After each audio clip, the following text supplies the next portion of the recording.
ఓం నమః శివాయ. ఓం నమో నారాయణాయ. ఓం శ్రీ స్వర్ణాకర్షణ కాళభైరవాయ నమో నమః. ఓం శ్రీ నరదృష్టి నివారణ కాళభైరవాయ నమో నమః. నమస్తే అస్తు భగవన్ విశ్వేశ్వరాయ మహాదేవాయ త్రయంబకాయ త్రిపురాంతకాయ త్రికాగ్నికాలాయ కాలాగ్నిరుద్రాయ నీలకంఠాయ మృత్యుంజయాయ సర్వేశ్వరాయ సదాశివాయ శ్రీమన్మన్మహాదేవాయ నమో నమః. హరి ఓం. మా ఛానల్కి స్వాగతం. చూస్తున్న వీక్షకులకు ప్రేక్షకులకు ప్రియ కాళభైరవ భగవద్బంధులకి స్వాగతం పలుకుతూ మమ్మల్ని ఎంతగానో ఆదరిస్తూ ఉండబడినటువంటి ప్రియ సోదరీమణులకు సనాతన ధర్మ సంరక్షకులకి అందరికీ కూడా మహాశివరాత్రి పండగ శుభాకాంక్షలు.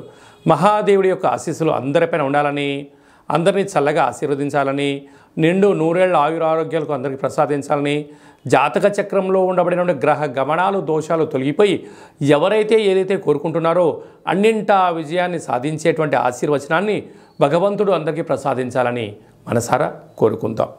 1-3-2024 నుండి 15-3-2024 వరకు పుట్టినటువంటి వారందరికీ కూడా ముందస్తుగా జన్మదిన శుభాకాంక్షలు. గతంలో వివాహం చేసుకున్న వారికి వివాహ వార్షికోత్సవ శుభాకాంక్షలు. ద్వాదశ రాశుల్లో గ్రహ గమనాల్ని ఒకసారి వీక్షింపచేద్దాం. మేషరాశి వారికి ఎలా ఉండబోతుందో ఈ వీడియోలో సవివరంగా సంపూర్ణంగా తెలుసుకుందాం. మహాశివరాత్రి సందర్భంగా, ఆదివారం అమావాస్య సందర్భంగా, కాళభైరవాష్టమి సందర్భంగా ఈ మేషరాశి వారు ఎలాంటి విధి విధానాలు పాటించాలో తెలుసుకుందాం.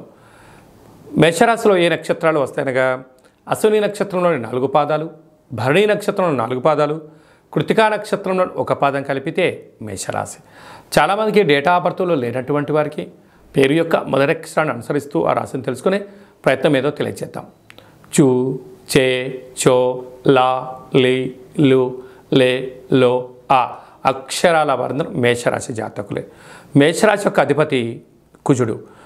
అలాగనే వీరికి వ్యయంలో రాహు సంచార స్థితి ఉండడం వలన చిన్న చిన్న విషయాలకు ఆందోళన కలగకూడదు.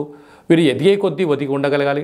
శత్రు అధికంగా ఉంటారు కనుక ఈ మహాశివరాత్రి సందర్భంగా నవధాన్యంలో నానపెట్టి మహాదేవుడికి ఎర్రటి కుంకుమతో జలంతో కలిగినటువంటి నీటితో అభిషేకం చేయించి ఆ తదనంతరం ఈ యొక్క నవధాన్యాలను తీసుకొని వెళ్ళి గోమాతకు దానం చేయడం వలన, ప్రవహించే నీటిలో సమర్పించడం వలన పశుపక్షాదులు తిని వీరికి పైన ఉండబడిన నరదృష్టి శత్రు ప్రభావం తొలగిపోతుందని చెప్పి గమనించాలి.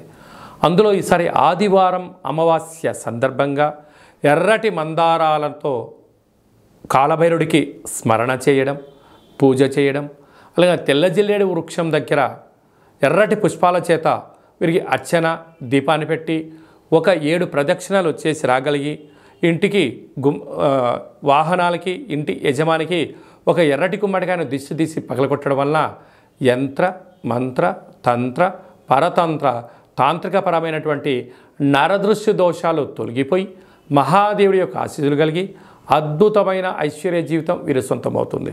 అలాగే సాఫ్ట్వేర్ ఉద్యోగస్తులు, హార్డ్వేర్ ఉద్యోగస్తులు, స్వయం వృత్తుల వాళ్ళు, సేవా రంగాల వాళ్ళు, వ్యవసాయ సోదరీమణులకు కొద్దిపాటి ఎర్రటి తిలకాన్ని బొట్టుగా ధరించడం వలన ఈ దోషం తొలగిపోతుందని చెప్పి గమనించాలి.